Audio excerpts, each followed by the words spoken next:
학개와 스룹바벨의 수고에 대해서 지난번 말씀드렸고, 이번에는 학개와 스가랴서 2해 왜 그렇게 될 수 있냐. 그러니까 이게 지금 학개와 스가랴는 성전 건축을 위해서 하나님께서 예언자를 세웠던 분들이기 때문에 동시대 사람이고, 그리고 학개가 2개월 먼저 예언했던 거 동시대 사람이기 때문에, 그리고 2년 정도 더 늦게까지 예언을 했던 것이 이제 있어서 학개가 그래서 먼저 나와야만 되는 거죠. 학개를 공부하는 건 아니고 학개와 스가랴서 이해를 해야 되는데, 여기서 이제 구약의 끝 거기 나와 있나요? 구약의 끝 그렇게 하고 하이픈 치고 초림 메시아가 오시기 전 포로 상태에서 돌아와 성전을 건축함. 이 내용을 써야 되거든요. 처음 초림 메시아, 그러니까 초림 메시아란 말은 첫 번째 오시는 초림 메시아에 오기 전 포로 상태에서 돌아와 성전을 건축한 것까지가 포함이 돼서 그게 예수 그리스도 오기 전까지 이루어지는 일이 그게 구약의 끝이다 라고 정리를 하면, 그럼 신약의 끝은 뭐냐? 신약의 끝은 재림 메시아가 오기 전에 예수님이 재림하신다고 말씀하시고 또 이루어져 가고 있는데, 오시기 전에 영적 포로 상태에서 돌아와 그리스도의 몸인 교회를 완성시키는 거예요.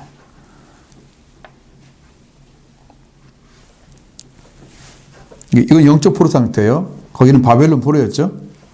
영적 상태 영적 포로된 상태에서 돌아와 그리스도의 몸인 교회를 완성시키는 거다. 이거 지금 신부 준비를 말하는 거예요. 완벽하게 신부 준비를 해야 되기 때문에 이 말씀이 이루어져야 되겠죠.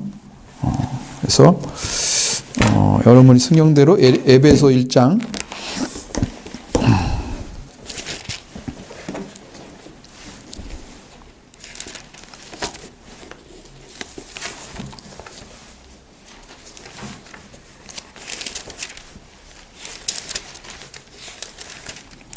23절, 12절, 23절 거기에 만물을 그의 발 아래 복종하게 하시고 그를 만물 위에 교회의 머리로 삼으셨느니라. 교회는 그의 몸이니 만물 안에서 만물을 충만하게 하신 이의 충만함이니라. 이게 충만함이라는 것은 이제 하나님께서 그리스도를 통해서 교회를 세우시죠. 그리고 교회를 그 만물 위에 이제 모든 만물이 존재하는 위에 교회가 세워졌는데, 그 교회의 머리가 되신단 말이에요. 그 머리가 되신 그분을 통해서 하나님께서는 이 교회에 충만하게 채우신다. 그러니까 이것은 이제 무엇을 채우느냐 그런 말을 하진 않지만, 여기는 성령이나 말씀, 다 똑같은 거죠. 성령님 말씀이죠. 성령 말씀으로 충만하게 하시고, 그의 은혜도 충만하게 풍성하게 하시고, 그가 이 땅에 세워져야 될 교회의 신부들을 세우시는 거죠. 그러니까 예수 그리스도의 속죄와 부활의 은총을 입은 자들이 옷을 입고, 아들과 왕의 옷을 입고 채워진 상태로 완전하게 세워지면 이게 신부된 교회. 그래서 이 교회가 세워져야만 예수님이 오신, 그게 끝이란 말이에요. 교회가 완성되는 것이 이제 예수님의 재림이 이루어질 때에 완성이 된다는 거. 그리고 4장 11절로 12절의 말씀은 무엇을 하고 있을까요? 무엇에 대한 이야기일까? 어떤 사람은 사도로, 어떤 사람은 선지자로, 어떤 사람은 복음 전하는 자로, 어떤 사람은 목사와 교사로 삼으셨으니 이는 교회 승리를 온전하게 하여 통사의 일을 하게 하며 그리스도의 몸을 세우심이라. 아멘. 여기에도 이렇게 되죠. 그러니까 세우신 목적, 사람들을 어떤 사람은 이랬잖아요. 그 사람이 사도로 세워지고, 어떤 사람은 예언자로 세워지고, 어떤 사람은 복음 전하는 자로 세워지고, 어떤 사람은 목사와 교사, 목사와 교사는 겸직이 돼 있어요. 그냥 두 가지 똑같이 봐요. 그래서 집사와 목사는 차이가 별로 없어요. 그러면 이 용어 차이는 이제 교회를 관리하는 분이 속해 있고, 한 분은 양을 기르는 선생님으로 세워지지만 같이 보고 있죠. 이걸 통해서 뭘 하려고 하느냐? 그러니까 성도를 세워가는 거죠. 성도를. 그 영적 회복을 일으켜 주는 거예요. 성도를 온전하게 한다. 그럼 성도가 여러분 거룩한 사람들이 온전하게 되면 어떤 상태가 돼요? 뭐가 이루어져야 돼요? 성도가 온전해졌다. 여러분 열매를 맺는다 그랬을 때 열매를 많이 맺게 하려 그랬잖아요. 열매를 그냥 맺는다고 안 하고 많이 맺는다 그랬어요. 여러분 포도 송이가 많이 맺어지잖아요. 하나 있는 포도는 별로 못 봤죠. 아무리 적어도 수십 개는 달려있죠. 열 몇 개는 20 몇 개, 막 30개도. 많은 것들은 막 80개 되니까 크게 달리는 것도 있고 그렇게 막 크게. 그것은 너무 잘된 상태지 그건. 그렇지만 한 송이가 한 가지가 그렇게 나온단 말이야. 그렇죠? 어마어마한 거잖아요. 그러니까 그래서 원래 이제 가지가 이렇게 포도나무에 붙으면은 가지에서 이렇게 맺어지잖아요. 그러면 가지에 또 작은 가지가 또 나오죠. 거기에 맺는 거잖아요. 되게. 이게 이런 것도 다 지역을 얘기하는 거지 이제 이렇게 지역, 그렇죠? 거기에 가지가 이렇게 붙어 있으면 요 가지에서 말씀을 가르치는 자가 있으면 요 가지와 함께 이렇게 맺어갖고 요것이 이제 이렇게 해서 줄기까지 가는 거지. 원래 나무 줄기까지 가서 여기에 주는 영분을 그대로 받아들여가지고 많이 맺는데 이게 이 송이가 교회를 얘기하는 거냐? 아니면 사람을 얘기하는 거냐? 아니면 열매를 얘기하는 거냐? 여기는 많은 걸 해석할 수 있죠. 이 열매가 뭔지. 포도송이에 대한 열매 자체를 얘기할 때는 얘가 지금 별로 말하고 싶지 않은 거예요. 얘는 지금. 예. 아까부터 소리가 지금 낙이 났다. 지금 약이 떨어진 것인지 아니면은 얘가 고장 난 건지 둘 중에 하나인데 잘 모르겠네. 계속 신경 쓰게 하니까. 어쨌든 그래서 그것을 영적으로 따져봤을 때는 주님께서 처음에 말씀하신 내용들을 정확히 이해하면 이 말이 뭔지 알아요. 무엇인지 알아요. 근데 분명히 두 가지 다 있어야 돼요. 한 가지는 가지가 되어지는 거예요. 여기 이제 여러분들 무릇 내게 붙어 있어 열매를 맺지 아니하는 가지는 아버지께서 제거해 버린다 그랬죠. 열매를 많이 맺지는 더 열매를 맺게 하려 하여 더 열매를 맺게 하려 하여 그것을 깨끗하게 하신다 그랬잖아요. 그게 무릇이란 단어가 누구든지라는 말입니다. 그러니까 누구든지 어떤 사람이든지 간에 예수님과 함께 있어서 열매를 맺는 가지는 더 깨끗게 하시고 예수님과 함께 있는데 열매를 안 맺는 가지는 제거해 버리시고 가룟유다가 대표적인 사람이에요. 제거당한 거예요. 그럼 그를 통해서 그가 가지가 되어져서 수험 사람들이 또 여기 가지가 또 짠 가지가 나서 그의 복음을 듣고서 예수님과 함께 맺어가지고 또 열매를 맺었으면 수없이 있을 텐데 그 일을 못하게 제거가 당한 거야. 그래서 빼앗아 버렸단 말이죠. 한 가지 이해가 되시죠? 그 다음에 여기 열매가 뭐냐 했을 때 이 열매는 한 가지는 구원에 관련된 사람들의 모임일 수 있어요. 교회의 모임일 수 있어요. 그냥 일반적으로 생각하면. 그런데 이 가지에서 가지가 나가지고 열매를 맺게 되면 이 열매는 개인적일 수도 있어요. 그럼 나에게 주시는 은혜가 충만할 때 나를 통해서 예수 그리스도가 이루신 그런 신분이 우리 안에 완전하게 이루어져서 우리가 아들이 되고 왕이 되고 신부가 되고 형제가 되고 친구가 되고 그 다음에 어린 내 피가 어린 양도 내 안에 내가 양이 되고 또 예수님이 형제가 될 뿐 아니라 신이 되기도 하고 그래서 성경에 말하는 내용들이 그렇게 많잖아요. 그 영적인 것들을 다 얻어내는 거야. 성경에 기록된 걸 다 얻어내는 거예요. 이런 열매도 이해할 수 있단 말이죠. 여기를.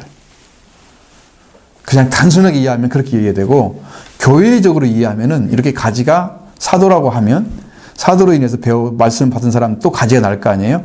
거기에서 이제 이렇게 조그마한 가지가 나오면서 열매 맺잖아요. 대부분이. 바로 왔진 않죠. 나오면서 또 옆에 또 맺어져 있고, 이렇게 나와서 조금 가서 있으면 또 이렇게 쭉 가지 나면서 열매 맺고, 그렇죠? 그럴 수도 있다. 두 가지를 다 생각을 해야 된다는 거지. 그러니까 여러분도 열매를 맺는 사람 되기 위해서는 반드시 가지에 붙어 있어야 된다는 거. 그 가지는 여기에 줄기에 붙어 있어야 된다는 거. 그 영적인 해석이에요, 그게. 영적인 해석. 그러니까 두 가지를 놓을 수가 없어요. 한 가지만 선택하기가 어려워요. 어쨌든 그러던데, 그리스도의 몸이 되려고 하면 이게 이제 세워지잖아요, 성도가. 그리고 영적으로 세워지면, 성도들이 세워진 상태가 완전해지면 우리가 하나님의 형상이 이루어지고, 그 다음에 예수 그리스도가 가진 말을 가지게 돼요.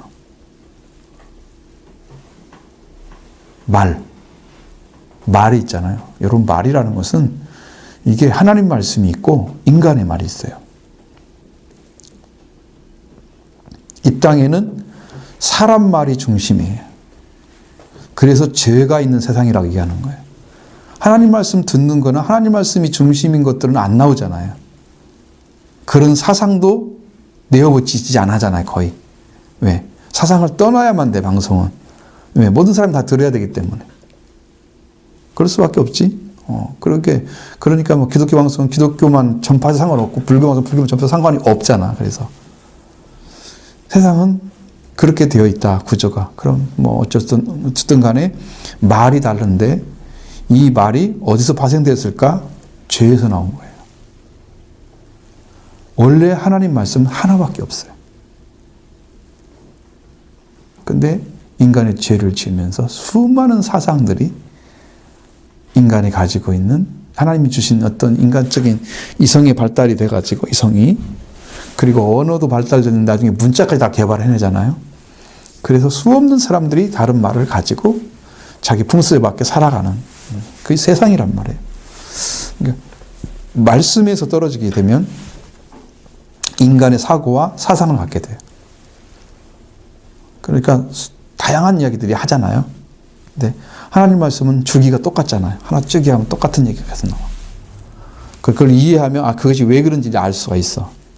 충분히 이해가 똑같이 되니까. 그러니까 그런 차이가 너무 커.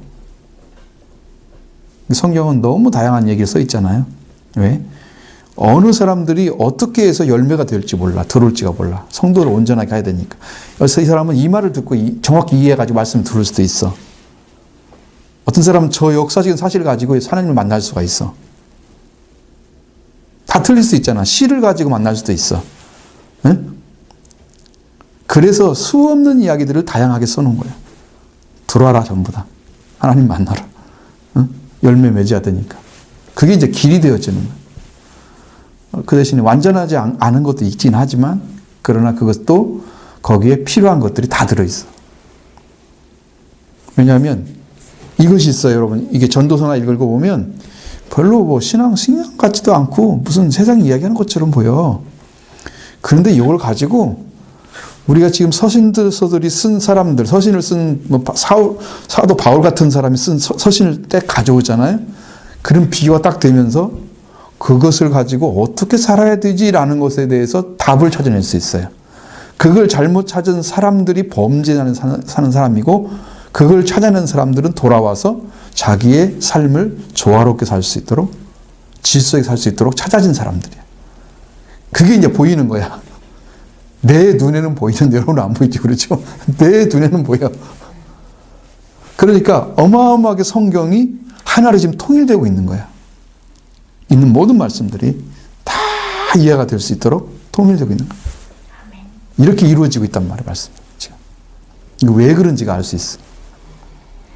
말씀을 전해주면, 그래서 그러는구나.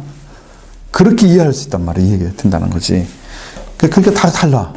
그러니까 여기 말씀도, 우리가 이제 교회에서 성도를 온전하게 하는데, 이 성도가 거룩한 성도는 최소한 거룩한 옷을 입어야 완전한 거예요. 성도의 옷을 입어야 돼요. 그건 피로 자기 옷을 빠는 자예요. 예수님의 피로.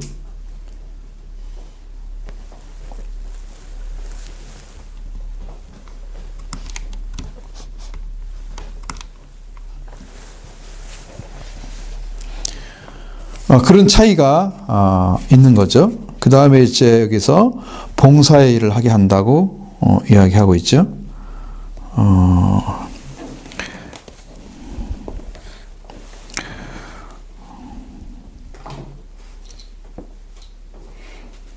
이 봉사라고 하는 것은 섬기는 의미이죠. 섬기는 일. 그러니까 예수님의 섬김도 생명으로 섬겼죠. 목숨을 다해서. 그런 것처럼 우리 또 섬기는 일을 잘해야 돼.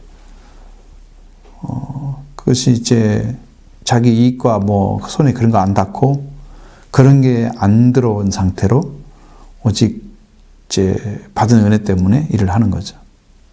그런 자가 되게 하고, 그 다음에 그리스도의 몸을 세워지는 건축과 같은 거예요.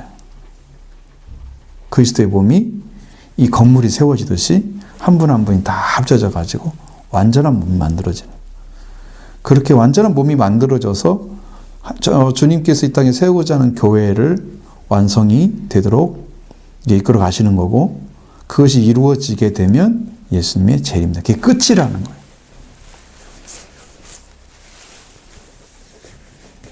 그게 끝이 오는 거죠. 여기 이제 아직 안 나왔지만 제3성전이 세워지는 것이 마지막 끝이에요. 에스겔을 읽고 있는데 에스겔 아직 거기 안 갔는데 뒤에 가보면 40장부터 시작해가지고 계속해서 48장까지 거기에 보면 성전의 제3성전에 대한 이야기가 써 있어요. 근데 거의 이해할 수 없게 써 있어요.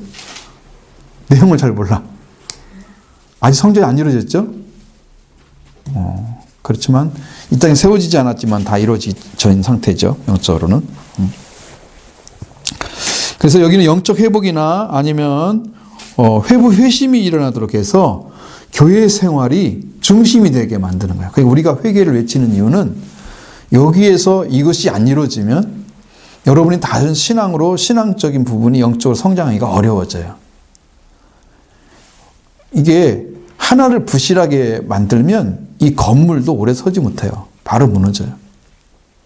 자, 성경에도 말씀을 듣고 행하는 자와 행하지 않는 자를 말할 때 반석 위에 지은 자, 모래 위에 지은 자로 얘기합니다. 그러니까 지혜로운 자, 어리석은 자.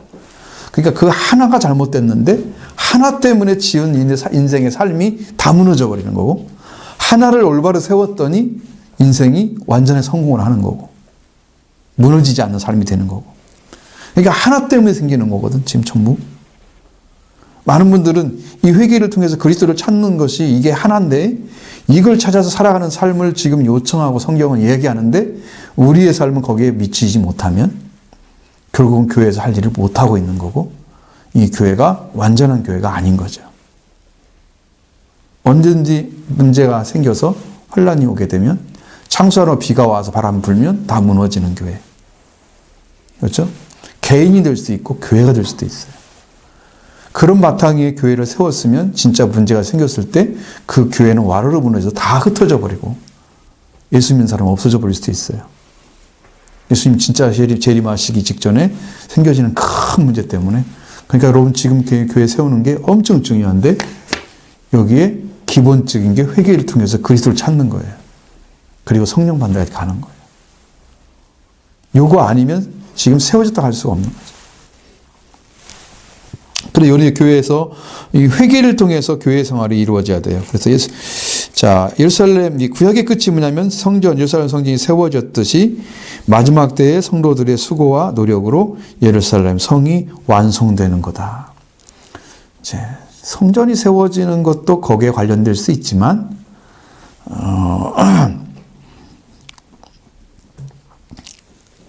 그래서 성도들의 수고와 예루살렘 성이 다시 완성되고, 여러분 돌아와서 그거 하죠. 느헤미야를 통해서는 성을 쌓죠. 스룹바벨을 통해서는 스가랴와 선지자를 통해서는 성전이 세워지죠.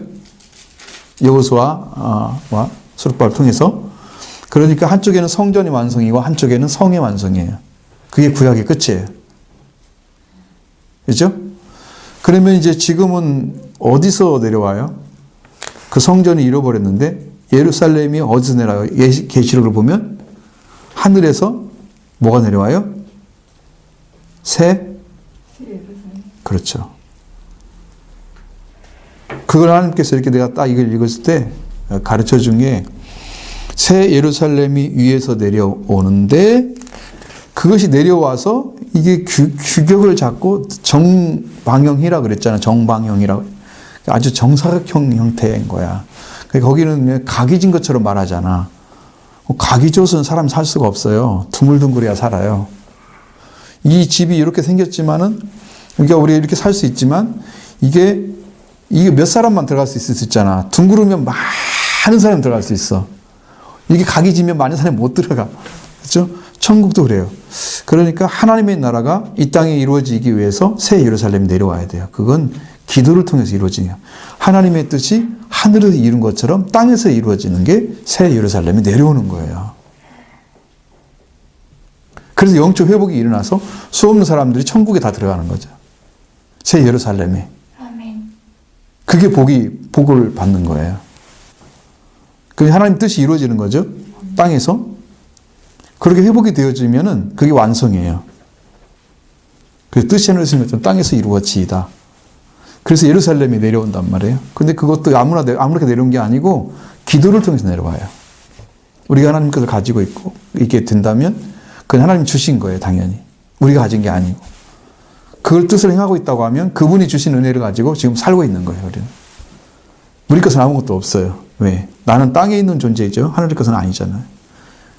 그래서 그걸로 완성이 되는 거야. 신앙이. 첫 번째는 성전과 예루살렘 성으로 완성된 구약이고 신약에는 하늘의 예루살렘에 내려오는 성이 우리한테 와서 그 성에서 내려오는 그 은혜로 우리가 사는 거죠. 그래서 새 예루살렘 성에 들어가는 성도들로 탄생하는 거죠. 끝에 가서 완성이죠. 그러면 학개와 스가랴 말라기 선지자들은 회복기의 선지자들입니다. 회복기가 뭔지 아시죠? 바벨론 포로 돌아와서 이스라엘 백성들이 신앙이 다시 회복되는 때를 지금 이야기를 하고 있는데 궁극적인 회복은 뭐냐면 그 선지자들이 외쳤어도 완전한 게 아니에요. 언제 완전한 게 뭐냐면 그리스도가 오셨을 때 완전해져요. 궁극적인 회복은 그리스도가 오셨을 때 이루어져요. 근데 우리는 지금 그리스도가 진작에 오셨잖아요. 그러니까 구약의 성도가 아니고 신약의 성도인 거죠.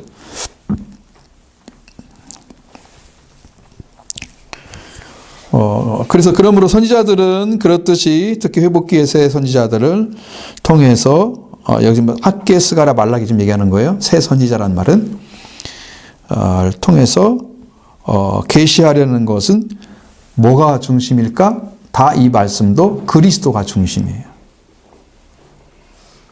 성경은 다 내게 대해 쓴 거라. 그렇죠? 그 예언서도 다 그리스도를 중심으로 나가요. 교회가 세워지는 것도 성전이 세워지는 것도 다 예수 그리스도를 집중해서 나가요. 그러니까 하나로 통일딱 되면 여러분의 성경을 여기를 읽어도 그리스도가 나오고 저기를 읽어도 그리스도가 나와야 돼. 한마디에 그리스도가 안 써 있어. 응? 그리스도란 말이 안 들어있어. 근데 알 수가 있어. 제가 율법과 선지자에 대해서 찾아냈잖아요. 그것처럼. 그게 이제 온단 말이죠. 다 하나가 돼요. 예수님이 그걸 완성시키러 오셨잖아요. 율법과 선지자를 폐하러 온 게 아니고 완성이 됐어요.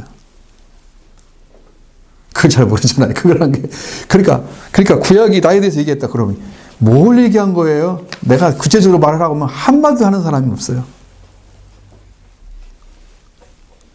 하는 사람이 없어요. 그걸 학자들도 잘 모를 거예요. 아마 그냥 이렇게 구약의 예수 그리스도에서 말한 거니까 구약이 이루어진 게 예수님의 구원이에요. 이렇게는 얘기할 거예요.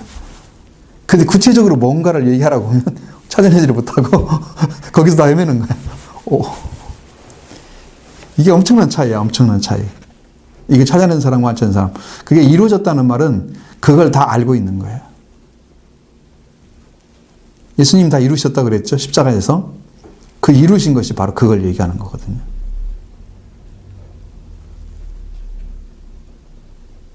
그러니까 이루어진 복음을 듣고 있는 거예요. 여러분들은. 시시한 복음 듣는 게 아니라고. 근데 이런 가치를 모르면 이 말씀에 대해서 너무 쉽게 매일 듣는 것처럼 생각을 하니까 그렇게 가치 없는 거고, 다른 데 가서 들어보세요. 그럼 한마디라도 들리는지. 잘 못 들으실 거래요. 재미가 없으실 거래요. 어쨌든 뭐 그것은 두 번째 문제이고, 그래서 이제 그리스도에 집중됐다고 말씀드렸죠. 이 회복기의 선지자들도. 그리고 이제 이들은 구약의 시대의 마지막 선지자들이고, 머지않아서 의로운 해가 솟아나서 솟아오를 여명기의 선지자라고 할 수가 있다. 새로운 세계가 다시 도래하는, 예수를 통해서 도래하는 시기에 직전의 선지자들. 그래도 400년 차이가 나 있으니까.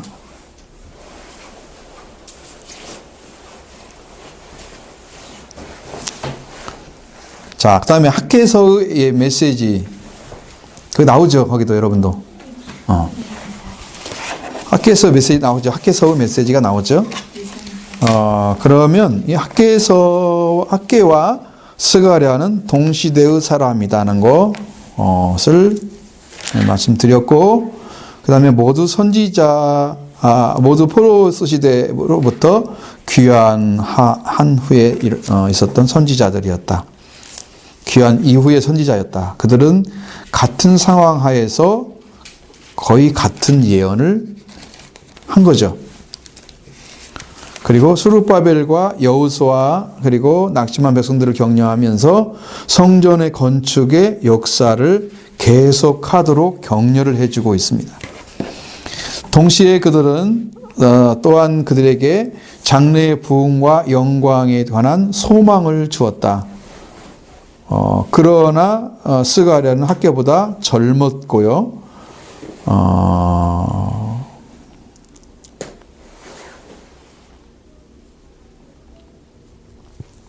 그 다음에 그가 예언한 것도 학개보다 2개월 정도 늦었지만, 스가랴는 약 2년 정도 더 예언을 했다고 해요.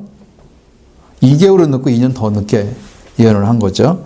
그 유대인이 전하는 바에 의하면 스가랴는 죽은 후에 학개의 그 묘 근처에 장사되었다고 그렇게 전해지고 있어요. 연구한 사람들이. 그 동시대 사람이라는 걸 표현하는 거죠. 학개서의 주된 메시지는 성전 재건에 대해서 무관심하고 나태해져 있는 유대 백성들을 각성시켜서 하루빨리 성전을 재건토록 하는 데 있다. 목적이 뭐라고요? 성전 재건에 무관심한 자들 성전 재건을 할 수 있도록 격려해준다. 그게 쓰면 돼요. 그 내용이에요.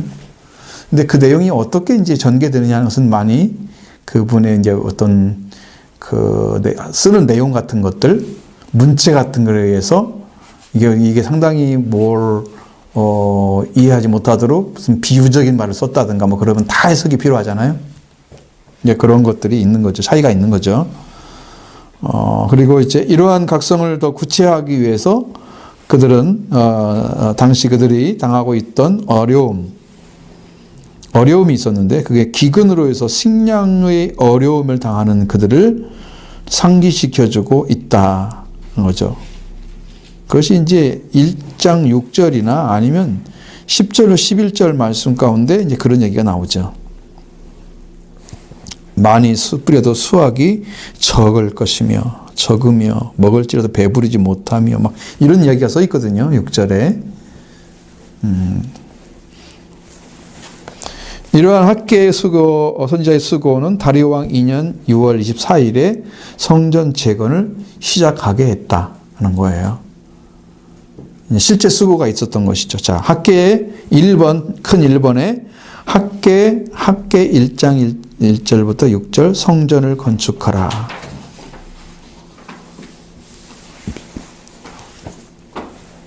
작은 1번 가로 하나 치고 성전 건축의 지연. 그러니까 첫 번째는 1번은 학 1장 1절로 6 성전을 넘기시한테 성전을 건축하라. 내용 나오죠? 그 나오죠? 그 다음에 1번도 나오죠? 성전 건축의 지연 나오죠? 그렇습니다. 이게 자, 학개에서 이제 바벨론 포로 귀환 후에 약 15년간이나 성전 건축이 지연되었다. 근데 백성들은 뭐라고 해요? 2절에 1장 2절에 백성이 말하되 여호와의 전을 건축할 시기가 이르지 아니하였다. 그렇게 얘기하잖아요. 아직도. 그러니까 한 번 시기를 놓친 다음에 15년여가 흘렀어도 그들은 아직도 안 되었다라고 생각을 하고 있다는 거야. 하나님 말씀이 지금 이마에 와서 지금 삭개를 통해서 이야기하고 있는 거죠. 하나님께서 그렇게 하고 있다 하는 거예요. 그 다음에 작은 2번 하나님의 책망 뭐라고 말씀하십니까? 1절부터 7절의 말씀까지 4절부터 1장 4절부터 7절까지 이야기하는데 자, 이 성전이 황폐하였거늘 너희가 이때에 판벽한 집에 거주하는 것이 옳으냐? 그러므로 이제 만군의 여호와가 이같이 말하노라 너희는 너희의 행위를 살필지니라 너희가 많이 뿌릴지라도 수확이 적으며 먹을지라도 배부르지 못하며 마실지라도 흡족하지 못하며 입어도 따뜻하지 못하며 일꾼이 싹을 받아도 그것에 구멍을 뚫어 진대를 넣음이 되느니라 만군의 여호와가 말하노라 너희는 자기의 행위를 살필지니라. 아멘. 또 말씀하시잖아요. 이 판벽한 집이라는 의미는 가옥이 아니고 특수 재료로 건축한 고급 주택이에요. 쟤들은 좋은 집에 살고 있잖아요. 왜? 15년이나 걸렸잖아. 그러니까 그동안에 집 짓는 일 얼마나 열심히 했겠어요? 완전히 황폐한 땅에 돌아왔으니까 집이 없을 거 아니야, 어떤 집도. 70년여가 흘러갔으면 그렇잖아요. 그러니까 그때부터 이제 시작한 거야, 하나님께서. 판벽한 집에 거주하는 것이 옳으냐? 라고, 그렇게 묻는 거야. 응? 성전 황폐했는데, 양심이 찔리죠? 신앙 있는 사람들은 하나님의 집을 아주 치지도 않거나 아예 시작하다가 그냥 끝나버린 상태인데 거기에 대한 자각이 없이 자기 집만 열심히 짓고 그 집에 거주하여 사는 것이 목적이란 말이야, 자기들이. 그렇게 되면 안 된다 이 말이지. 그렇게 충분히 얘기해주고, 그러면 성전이 그러므로 이제 만군의 여호와가 말하는데 너희는 너희의 행위를 살펴봐라. 지금 어떻게 하고 있는지 봐라. 직시해야 되겠죠? 너희들이 아무리 많이 뿌려도 수확이 적잖아. 먹어도 배도 안 부르잖아. 왜? 만족함이 어디 없다는 것 좀 얘기를 하는 거죠. 마실지라도 흡족하지 않다잖아. 입어도 따뜻하지 않고 일꾼의 싹스를 받아도 그것으로 구멍을 뚫어진 전대와 같이 다 뚫려버리고 이게 남겨지는 게 없단 말이죠. 그러니까 너희의 행위를 살펴봐라. 그러면서 하나님께서는 자기 성전에 대한 애착심 없잖아요. 사라져 버린 것에 대해서 하나님은 마음 아파하시는 모습을 드러내주고 있어요. 그냥 보통 모습이 아니고 엄청 마음이 아프신 거야. 하나님의 집에 대해서 관심 밖의 일로 하나님 성전을 건축해서 어떤 새로운 영적 회복을 이루기를 원하셨지만 자기들은 돌아와서 집 짓고 사는데 그치고 있는 그 상황이 하나님의 목적과 전혀 다른 그런 신앙의 상태를 만들어냈을 거 아니에요. 그동안에. 그런 것들에 대해서 생각해봐라. 너희 행위라면 생각해봐라. 예를 들어서 교회에 나오라고 그랬어? 그러면 구원을 받는 데 목적을 두고 하나님의 교회와 성전을 같이 섬기고 사랑해야 하잖아요. 근데 그런 데 아니라고 자기 목적을 위해서 열심히 살아. 나는 이것이 있었으면 좋겠어. 그것 때문에 기도하고 자기 뜻을 위해서 기도하고 그러면 이게 온 목적이 없잖아요. 가룟유다처럼 자기 목적 두고 끝까지 하다가 버림받은 것처럼 신앙인들이 예수 그리스도 못 찾아내고 자기 목적을 이루고 따라가다가 결국은 구원 못 받으면 그게 큰일이잖아요. 여기 온 목적이 없죠. 회복한 목적이 없잖아요. 바벨론 돌아온 목적이 없잖아요. 응? 가나안 땅에 들어가야 되는데 이집트에서 나온 백성들의 목적이 광야가 아니란 말이에요. 여기서 좀 잘 먹고 잘 살았으면 좋겠어. 좀 좋은 것 좀 조금씩 매일 만나면 줘. 그러고 소리치는 게 아니죠. 가나안 땅에 들어갈 수 있는 길을 찾아야 하잖아요. 그 목적이 사라져버리면 그들은 나와도 똑같은 삶을 살고 있는 거죠. 그래서 그 광야에 다 멸망을 받은 거야. 응? 하나님 목적 못 찾아내고 자기 목적만 따지고 사는 게 시험하다가 다 멸망을 받은 거예요. 그건 잘 봐야 되지만 그런 목적 분명히 있어요. 자, 3번 보겠습니다. 성전 건축 지연에 따른 하나님의 메시지. 자, 6절로 7절을 거기에 대한 말씀하시죠. 너희가 만일 뿌릴지라도 수확이 적으며 먹을지라도 배부르지 못하며 마실지라도 흡족하지 못하며 입어도 따뜻하지 못하며 일꾼의 싹을 받아도 그것을 구멍 뚫어진 전대에 넣음이 되느니라. 만군의 여호와가 말하나니 너희는 자기의 행위를 살필지니라. 성경 건축이 안 됨으로 인해서 이제 자연재해가 온 거야. 이를테면 그래서 기근이 온 거야.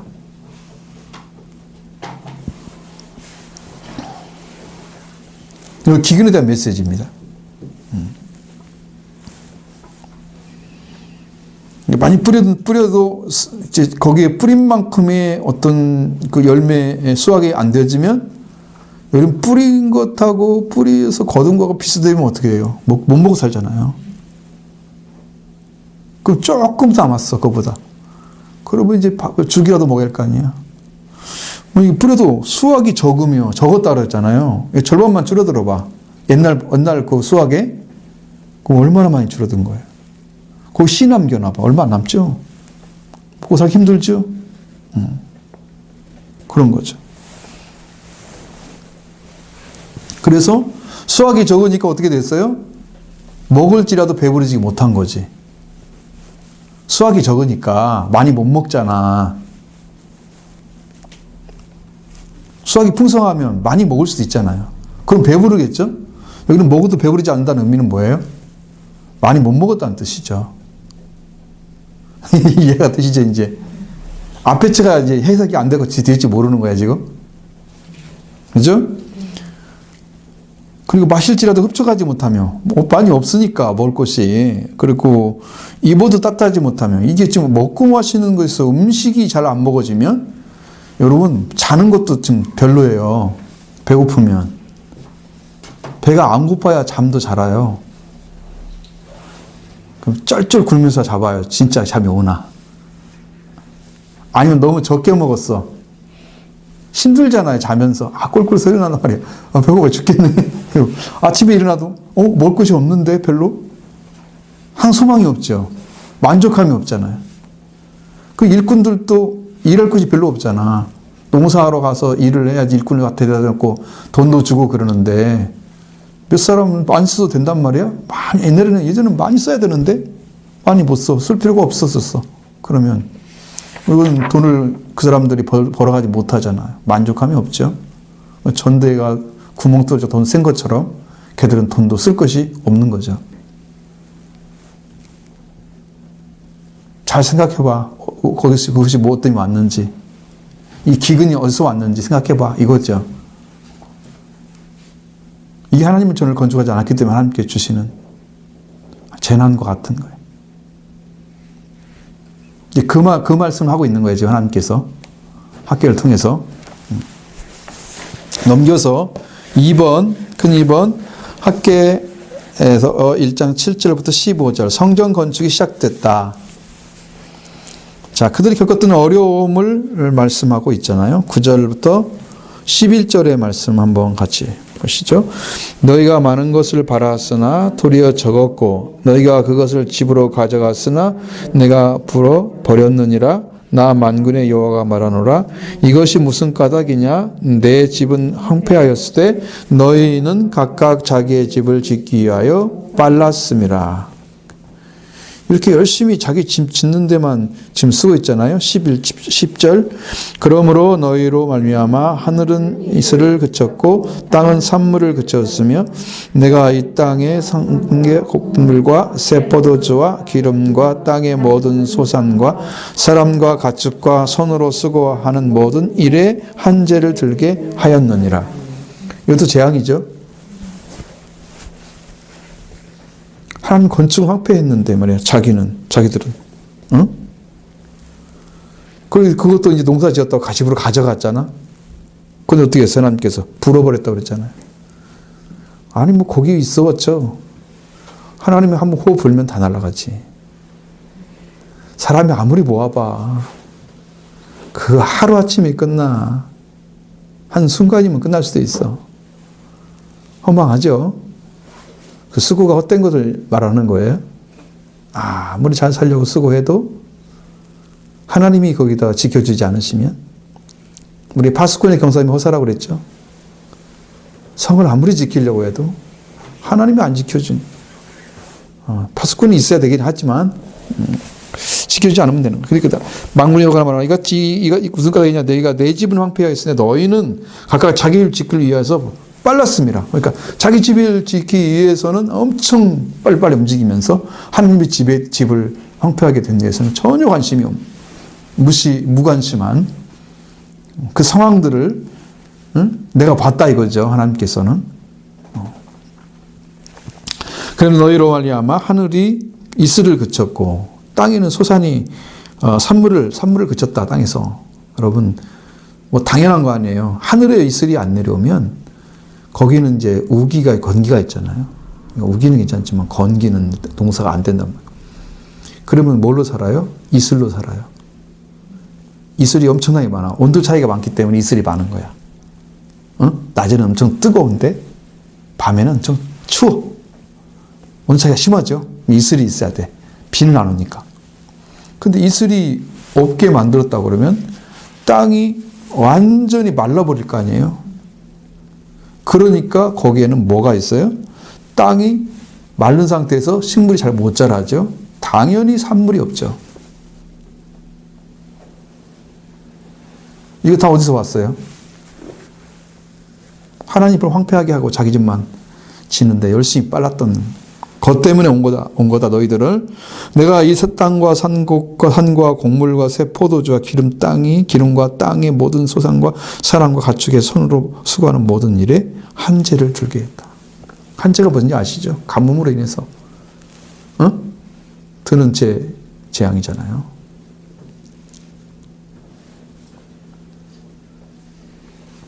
그러니까 무엇이 잘 안 된다 그러면, 여러분 집안에 뭐가 잘 안 된다 그러면 내가 뭘 잘못했는가를 분명히 봐야 돼요. 근데 많은 사람들은 그냥 기도하면 되겠지 이렇게 생각해요. 무엇 때문인가를 모르고 그냥 기도하면 된대. 그게 이제 종교인인 거야. 그것이 무엇인가를 알았다면 회개를 하고 하나님께 딱 쓸 수가 있는데, 그럼 그 문제 해결되는데, 거기 아니고 하나님 도와주세요. 그냥 도와주세요. 그냥 이것 좀 도와주세요. 이것만 목적으로 하고. 이게 기도가 아니거든 이게. 그러니까 안 도와주지. 일이 안 되지. 그러면서도 그냥 푹 끌고 가는 게 얼마나 힘들어. 응? 그게 억지로 가는 거잖아 지금 신앙이.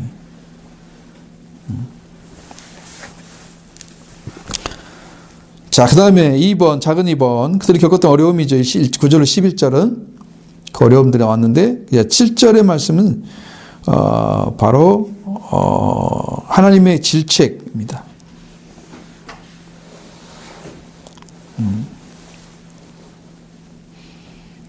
8절에 보면 나와 있죠.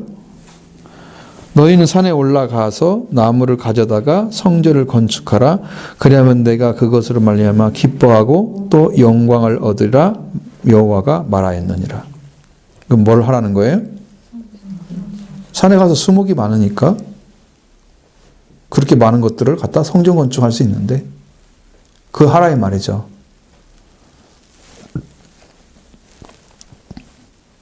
그러니까 스룹바벨 성전은 나무로 건축한 것이 이제 중심이 되잖아요. 그러니까 형편이 없겠죠. 예전에 솔로몬이 했을 때는 바울이 다 준비를 해놨어요. 너는 피를 많이 흘렸기 때문에 성전 지을 수 없다. 하나님 그렇게 해서 명령하고 아들에게 내려줬단 말이죠. 그러면 그렇게 되니까 준비가 완벽하게 된 상태잖아요. 그럼 대리석도 막아두고 막 어마어마한 것들 갖다가 했는데 지금은 재료가 아무것도 없는 거야. 그런 것은. 돈을 조금 줬어도 그거 가지고 다 살 수가 없잖아요. 아무리 고레스가 많이 도와줘도 없죠. 그러니까 이건 어쩔 수 없는 거잖아. 그다음에 이제 그때 도와준 거 이제 끝나버렸잖아. 그리고 응? 다시 이제 다리왕 할 때 다시 또 와야 하잖아요. 16년 후니까 시작을 하니까 그러니까 이렇게 늦어져 버리잖아요. 그 산에 가면은 이제 다른 거 없으니까 나무를 이제 거기에서 어마어마한 나무들이 있다는 거죠. 그 가시다가 그거를 성전을 건축하라. 그러면 내가 그것을 기뻐하고 영광을 받을 거다. 왜? 일단은 하나님이 집에서 가져온 기명이나 이런 거 있잖아요. 성경 기구들이 있었잖아요. 도구들이. 이런 것들을 다 갖다가 어떻게 해야 돼요? 올바른 자리에 세워놓고 하나님께 예배를 드려야 하잖아요. 근데 여기도 아마 스룹바벨 성전에 없었던 것이 법궤가 없었다 그래요. 완전한 성전이 아니죠. 그래도 하나님은 그걸 하라고 그랬어요. 왜냐하면 이게 무너져갖고 없어지면 하나님 법궤를 없애버리잖아요. 이건 사실적으로 말하면 이것은 이 땅에서 하나님의 죄 용서가 안 돼요. 속죄소의 법궤에 피가 흘려야만 용서가 돼요.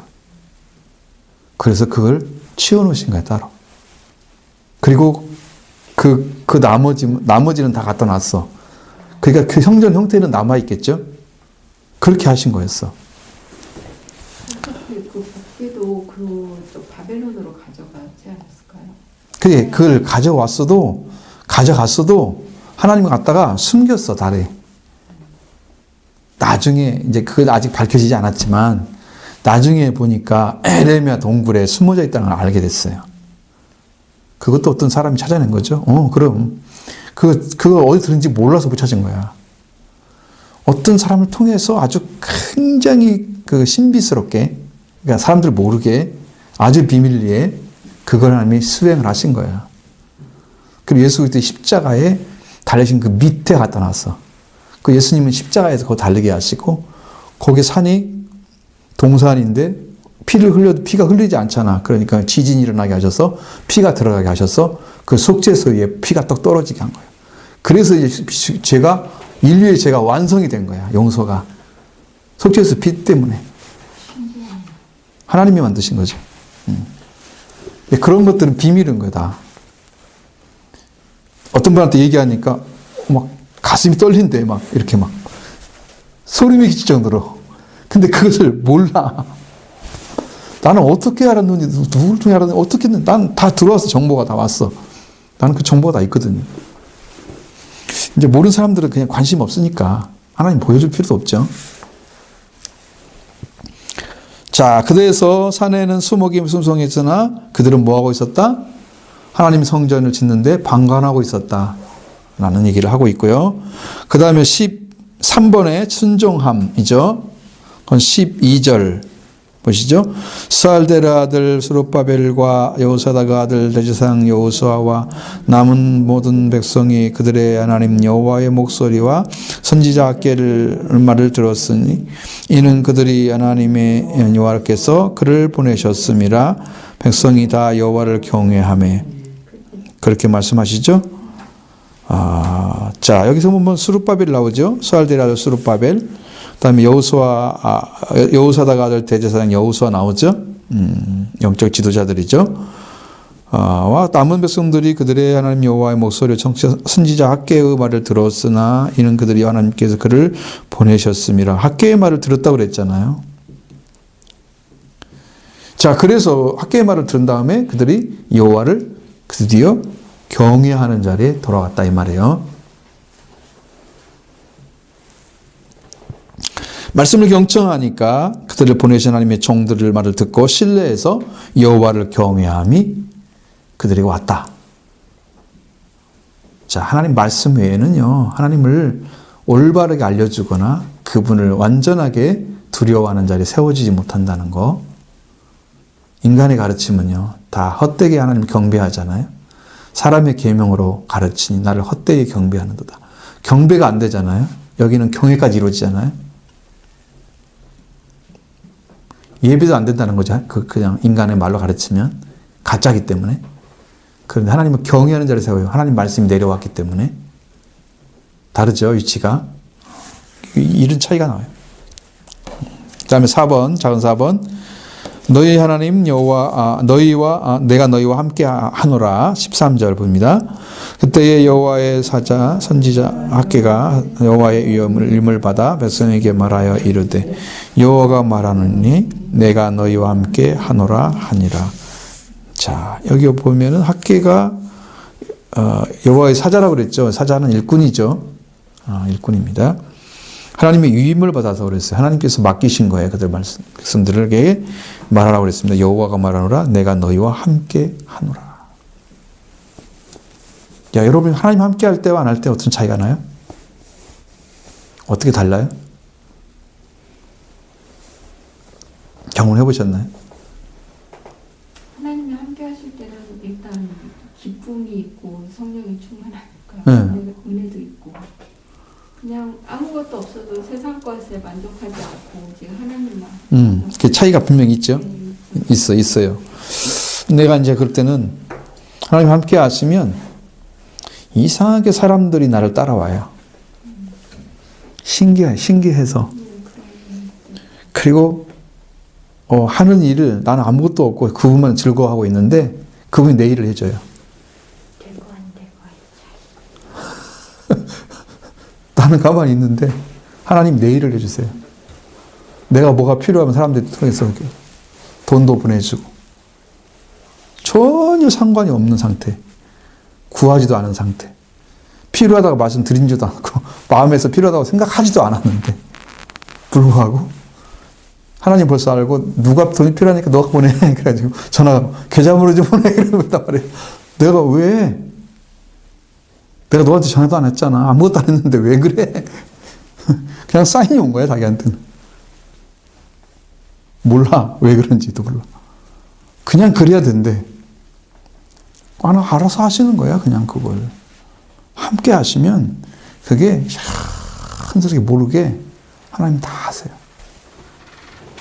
우리가 진짜 힘들었잖아요. 교회 오기 전에도 힘들었지만 근데 이제 하여튼 간에 하나님께서 지금 어떤 소리를 내가 나봤는데 뭐 예전에 그 교회 짓기 전에 기공식과 뭐 그쪽에서 우리한테 보내주는 돈을 어떻게 보내주고 어떻게 전달하고 그것을 갖다가 오정식 그 당시에 그 노회장하고 해서 공인을 받아 놓으라고 그런 내용이 있더란 말이죠. 근데 그 사람이 안 해줬어. 아이고 아주 자기한테 돈 한 푼도 안 떨어지는데 뭐 하냐고. 장사꾼이었어 그 양반. 목사가 아니고 장로인데 장사꾼이었어. 2010년도에. 근데 우리가 생각해 보니까 한 1억 1천 정도 왔지. 그 다음에 3천만 원치를 이제 성구를 사준다고 그랬단 말이에요. 우리 교회 의자나 저 강대상이나 뭐 이런 거 다 필요한 거 있잖아요. 에어컨이나 뭐 이런 것도 예배당에 필요한 것도 다 꼭 다 해준다고 그랬단 말이에요. 그리고 그거 합친 거 들어왔잖아요. 그러니까 이제 1층 정도는 지을 돈이 될지도 모르죠. 비슷하게. 한쪽은 못 지어도 예배당 하나는 조그만하게 지을 수가 있을 정도 돈이 돼요. 그게. 우리가 다 합쳐보면은 그 돈은 1억 4천 정도 되는데 우리가 들어간 돈은 4억 2천 정도 들어갔단 말이에요. 그러니까 그 돈으로 어림도 없죠. 그런데 그런 것들을 어떻게 하게 하셨는지 이상하게 사람들 만나게 해서 다 통용하게 만들어놨지. 우리는 돈도 없었거든요, 거의요. 돈 조금 있었거든요. 그렇지. 그 다음에 그렇게 되면 이제 우리가 건축할 수 없는 상황인데 건축이 됐잖아요. 교회에서. 그쪽 교회에서는 우리한테 이제 필요한 것들을 장학금을 주겠다든가, 우리 첫째 애가 있었을 때, 한동대 2학년 때 정도, 2학년 2학기 때인가. 그때부터 시작해가지고 장학금 동안 2년 반 동안을 주셨지. 1년 반만 우리가 되고, 그리고 다 100%는 아니지만, 그 다음에 한 달에 100만 원씩 보내줬거든요. 3년을. 그러니까 하나님이 일을 하신 거야, 그냥. 난 교회 지어달라고 기도한 적이 한 번도 없어요. 한 번도 없어. 하나님 하신 거예요. 이상한 응답이죠. 10년이 딱 되니까 그랬어요. 그렇게 하시고. 그래서 이제 필요한 돈은 우리가 좀 쓰면은 교회에 얼마나 헌금을 하고 항상 그렇게 해가지고.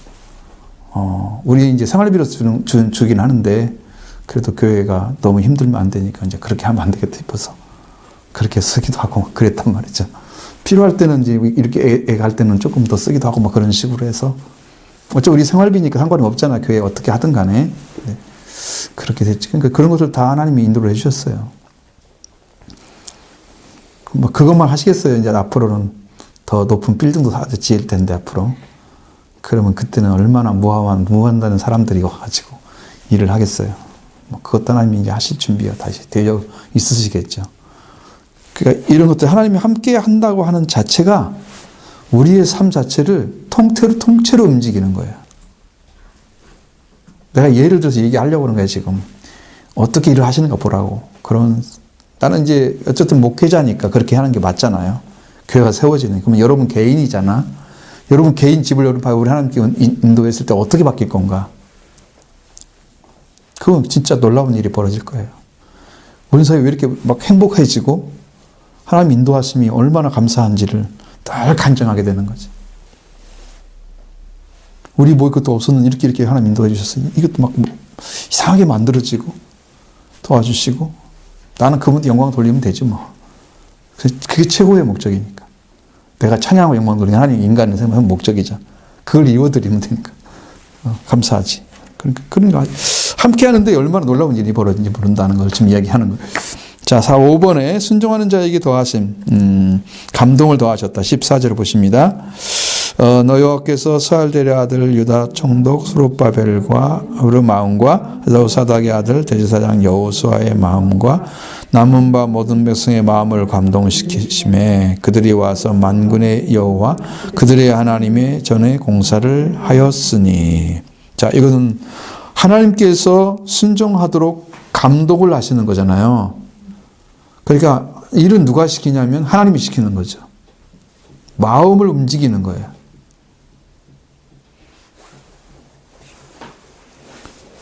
그러니까 교회도 사람들의 마음을 움직이기만 하시면 어떻게 돼요? 교회도 하나님 일을 하시는 거죠.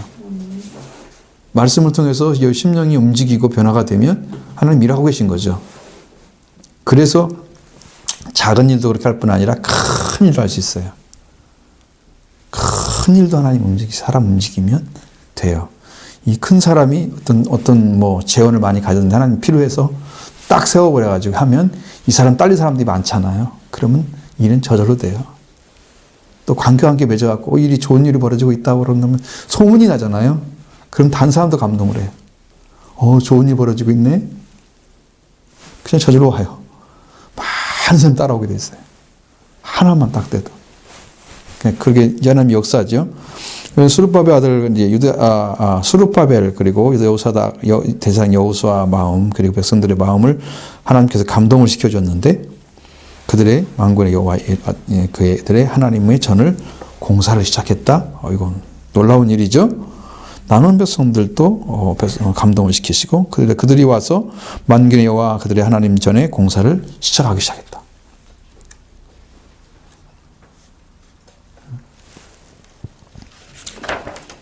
자, 자기중심적 생활에서 어떻게 바뀌었어요? 그들이 하나님 중심으로 중심이 바뀌었죠. 이 변화가 온 거예요. 자기들 집만 짓고 잠만 열심히 저렇게 살았던 거기서 하나님 중심으로 돌아온 거죠. 그리고 유기 생활에서 영적인 생활로 중심이 또 변화해 갔어요. 그러니까 나를 중심으로 집에서 재밌게 잘 사는 거 자기 목적이 그게 아닌데 그런 삶이 하나님 중심으로 영적 중심으로 딱 바뀌어진 거예요. 자, 시편 147편 11절.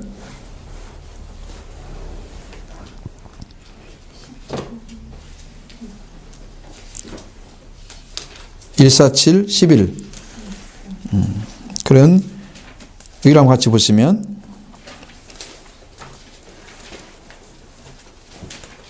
하나님이 어떤 사람을 좋아하시는가 보세요. 기뻐하시는지.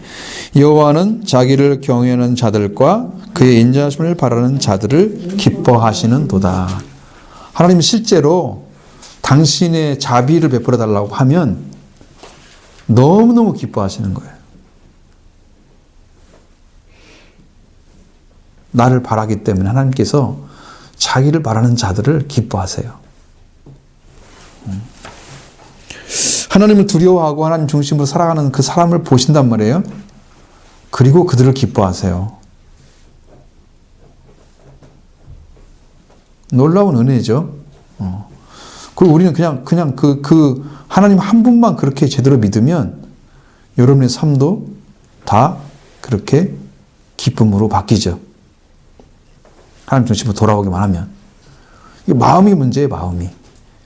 마음만 움직이면 되는데 내 마음이 잘 안 움직여지더라 그 말이야. 말씀에 따르지를 않더라 그 말이야. 그러면 여러분 말씀이 얼마만큼 여러분이 강력하게 내려와야 말씀이 듣겠어요? 순종하겠어요?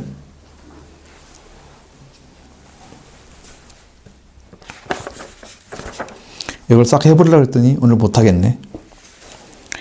내가 말씀 너무 많이 했는가 봐. 역대하 16장 11절.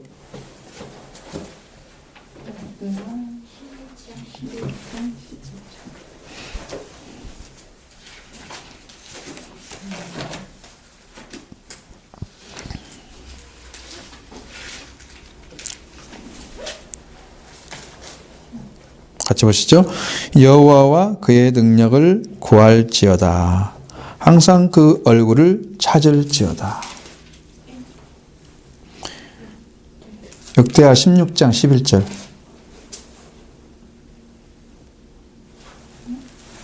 아사의 처음부터 끝까지의 행적은 유다와 이스라엘 열왕기에 기록된다 이렇게 써있어요. 이제 이분이 잘못 해석을 해놨으면 이제 나만 이제 문제가 되는 거야. 그때 왜 지난번에도 공부할 때 몇 번 그런 적이 있었어요. 내가 성경을 찾아보고 와야 되는데 그런 적이 있었어요.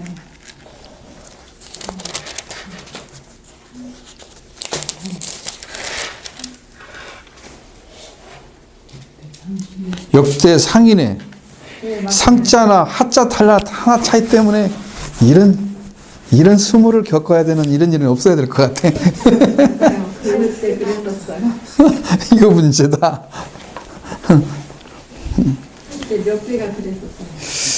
이건 성경을 찾아봐야 돼. 양반이 쓰면 좀 북적북적해서 말 한마디 차이 때문에 그걸 내놓고 말이야.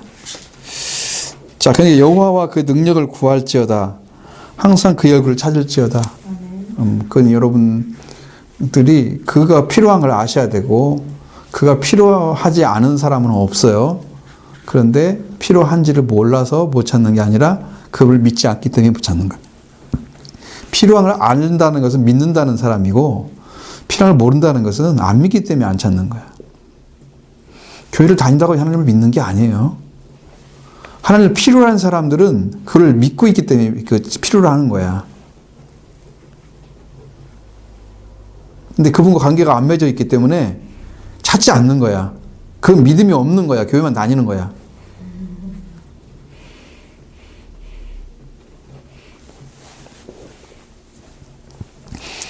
여호와 그 능력을 구하고 그의 얼굴을 항상 찾아야 된다. 그러시고요.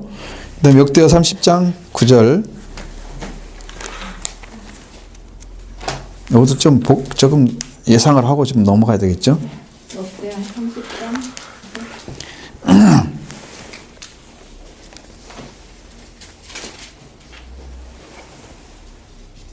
이것도 안 맞죠?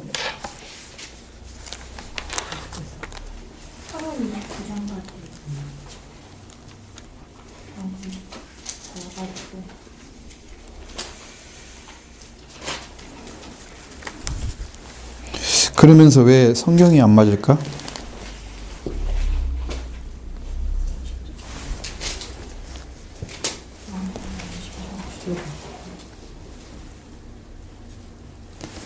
네, 그러면 성경을 찾을게요.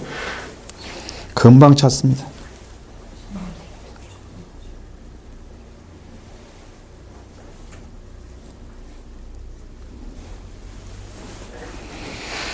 너희 하나님 여호와는 이렇게 따시면 되죠.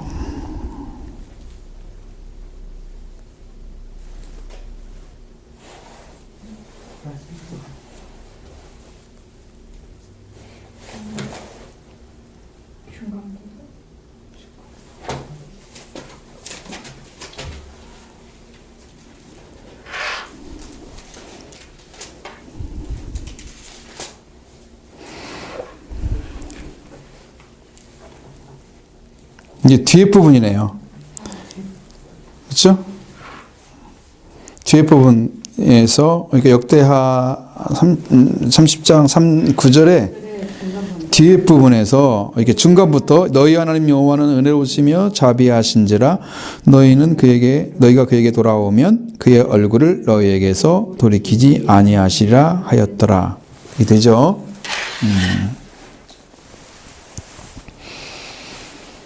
그러니까 우리가 뭘 잘못하고 문제가 있어서 그런 문제 때문에 하나님의 자비를 구하고 은혜를 구할 수도 있지만 하나님은 이제 그런 것보다도 하나님 자신의 성품이 은혜로우시고 자비를 가지고 계신단 말이에요. 하나님 자신 스스로가. 근데 그것을 사람들은 이용하는 사람도 있단 말이에요. 하나님에게 마음이 넓으시고 크시니까 그렇게 하시는 게 아니고 들하나님께서 우리를 바라보는 시각은 나는 이렇게 은혜로고 자비로운 자다.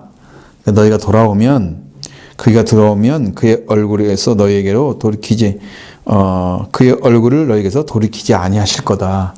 끝까지 너희를 바라보실 거다. 그 얼굴로 자비와 은혜와 자비의 얼굴로 보일 거다라는 것을 말씀하시는 거예요. 그러니까 우리가 돌아오는 사람에게 하나님의 자비와 은혜가 필요한 거예요. 이용하는 사람에게 필요한 게 아니고 돌아오는 사람. 이거 예를 들어서 돌아가면 나는 매를 맞을 것 같아. 하나님 너무 무서워. 그런 사람에게 이런 말씀이 필요한 거지. 하나님 이렇게도 말씀하고 있다. 절대 그런 분이 아니다. 돌아오는 사람에게 그렇게 하지 않는다. 돌아오지 않는 자에게 화가 나시겠지만 돌아온 자에게 은혜와 자비를 베푸시는 분이시다. 그리고 돌아와서 내가 그를 떠나지 않으면 그의 얼굴을 돌이키지 않는다. 끝까지 우리를 보고 계신다. 그 얘기를 해줘야 되는 거지.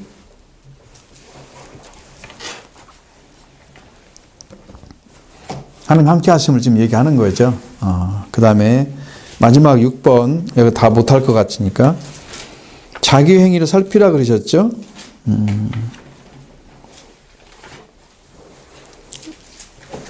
다시 돌아가야 되겠네.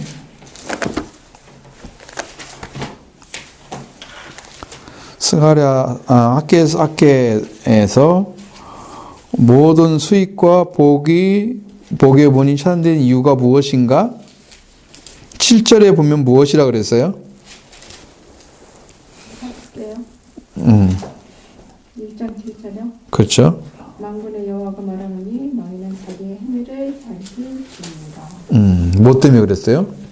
그들의 행위가 무슨 문제가 있어요? 자기 것만 챙기고 하나님의 성경 건축은 생각을 안 하고. 그러니까 하나님의 모든 수익과 복이 차단된 이유가 바로 자기 집만 짓고 열심히 좋은 집, 고급스러운 집을 짓고 하나님 집은 황폐하게 놔두고 방관해버린 상태로 놓았기 때문에 그들이 재앙을 만난 거죠. 한재를 만난 거잖아요. 그걸 말씀하시고 있는 거죠. 그 다음에 7번 사람을 붙여주심 14절 우리가 보셨죠? 거기서 분명히 이제 스룹바벨의 마음과 대제사장 여호수아의 마음과 남은 백성들의 마음을 감동시킨 것은 하나님이셨어요. 그들이 와서 왕권의 여호와의 하나님의 전을 건축을 공사를 시작했다. 다리오 왕 2년 6월 24일 계절로 보면 바쁜 추수기였다. 추수기였는데도 불구하고 그들은 하나님 전을 이제 시작해야 된다. 그 일을 시작한 거예요. 다리오 왕 2년 6월 24일 하나님께서 마음을 움직여 주시면 때를 있는 게 아니고 하나님이 일하실 때가 그때가 하나님 때인 거죠. 하나님 우리를 지금 가까이서 궁유를 베풀고 계시는데 나는 그 자비의 때를 놓치고 있다고 하면 나는 뭘 하고 있는 거냐면 하나님을 아직은 믿지 않고 찾지 않고 있는 상태로 시간이 흘러가고 하나님은 더 화가 나시겠죠? 그럼 여호와 가까이 계실 때가 아니죠. 그때는 멀리 계실 때잖아요. 가까이 계실 때에 부르짖으라 그러잖아요. 하나님께 찾고 계신데 여러분들이 마음을 돌이켜서 딴 데 있으면 하나님 기뻐하지 않으시죠? 그 세월이 오래 흘러가면은 그 하나님은 이제 분노가 나시겠죠? 순종하지 않으니까. 그때 하나님 멀리 계신 거야. 근데 아무 때나 하나님은 자비 하나님을 생각하고 막 가면 기도 안 들으실 수 있어요. 뭐 자기가 스스로 정해 때를. 하나님 때는 하나님이 정하는 거지. 우리 때는 우리가 정하는 게 아니고. 기도해 보면 알잖아. 지금 교회가 어떤 상황인데 지금 내가 기도하지 않아 사람이 이렇게 화가 나시는 계시는데 그래도 자비를 베풀어 주세요라고 기도하는 건 안 되는 거야. 회개를 해야 되는 거지. 그 때를 모르고 기도하는 거잖아 지금. 교회도 그래. 교회도 마찬가지예요. 개인도 마찬가지고. 지금 위기의 때란 말 내가 보기에는 상당히 이제 근데 그게 완전히 이제 위기에 들어간 건 아니고 벗어나긴 했지만 완전하게 벗어난 건 아니에요. 그러니까 지금 열심히 기도할 때야 지금 교회가. 이렇게 하는 하나님 집은 교회 기도하는 집이라고 했잖아요. 기도하는 집을 이루어드려야 돼요. 자, 그 다음에 이거 하면은 30분이 될 것 같은데 기도 시간 5분만 하고 그냥 이거 해야 될까 봐. 조금 더 해볼까 봐. 제가 말씀을 너무 많이 해가지고 3절 작은 큰 3번 있죠. 학계 2장 20절부터 3절에 보면은 메시아의 오심을 이야기하고 있습니다. 구속의 역사 세계가 열리면서 하나님 나라의 궁극적인 승리가 성취될 것을 이야기하시는데 2장 20절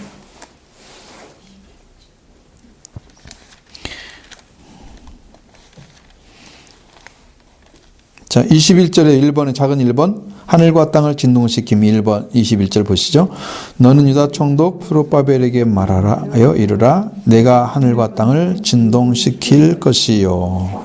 그 다음에 여러 왕들의 보좌를 엎으실 것이요. 이거 뭐냐면 하나님께서 엄청난 재앙 가운데 임할 거다. 이거 하지 않으면 그러니까 그 하늘을 진동시킨다고 하는 것은 엄청난 재앙이 온다는 거죠. 그리고 그 다음에 2번 작은 2번에 여러 왕국들의 보좌를 엎을 것이며 22절 여러 왕국들의 보좌를 엎을 것이요 여러 나라의 세력들을 멸할 것이요 그 병거들과 그 탄자를 엎드려뜨리니 말과 그 탄자가 각각 그 동료의 칼에 엎드려지리라. 이건 뭐예요? 하나님께서 여러 왕국들을 보좌 엎은다 그랬잖아요. 왕국들을 멸망시키는 거예요. 여러 나라를 심판하신다는 의미입니다. 여러 나라들을 심판하시고 그리고 그 병들과 탄자 엎드려뜨리게 하시고 말과 탄자들 그 동료들을 칼에 엎드려진다. 이건 메시아가 원수들을 멸망시키는 걸 얘기하고 있어요. 그럴 때가 올 거라는 거죠. 오게 된다. 그러니까 어떻게 해야 되냐? 너희들은 빨리 돌아와서 하나님 전에 들어갈 수 있도록 건축하라 하는 거고 이게 이제 후에 있어질 일들을 지금 이야기하는 거예요. 왜냐하면 그보다 중요한 내용이 지금 여기 있거든요. 근데 여기는 빼먹었어요. 그걸 이야기를 다 하려고 하는 게 아니야. 응? 여기는 편집을 했어 그렇게. 그 다음에 3번 내 종 스룹바벨아 23절 보겠습니다. 만군의 여호와가 말하노라 스알렐의 아들 내 종 스룹바벨아 여호와가 말하노라 그날에 내가 너를 세우고 너를 인장으로 삼으리니 이는 내가 너를 택하였음이니라 만군의 여호와의 말이니라 하니라. 이건 뭐냐면은 예수 그리스도를 예표하는 거예요. 인장으로 삼는다 그러지. 인장 왕의 신임을 받은 자를 인장으로 삼는 거예요. 스룹바벨이 그걸 예수 그리스도를 예표하는 사람이 됐어요. 어떤 사람을 얘기하잖아요. 구약에서. 그러면 다윗아 그 얘기를 하면은 그 다윗이 하나님께서 인정한 사람이죠.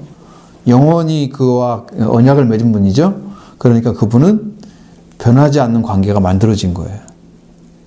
그래서 영원한 보좌를 주기 때문에 다윗의 보좌 그러면 영원한 보좌가 되고 다윗 왕을 부르면 예수 그리스도를 부르는 것이고 그래서 그 예표의 사람이잖아요. 여기도 스룹바벨이 그런 사람이에요. 그렇게 이해를 하셔야 성경이 이해가 돼요. 스룹바벨이 하나님의 도장이 되는 거죠. 인이 되는 거예요. 사람이 도장이 되는 거죠. 글을 얼마나 아름답게 귀하게 사용했다는 걸 아셨죠? 예수 그리스도가 우리 도장이잖아요. 예수 그리스도가.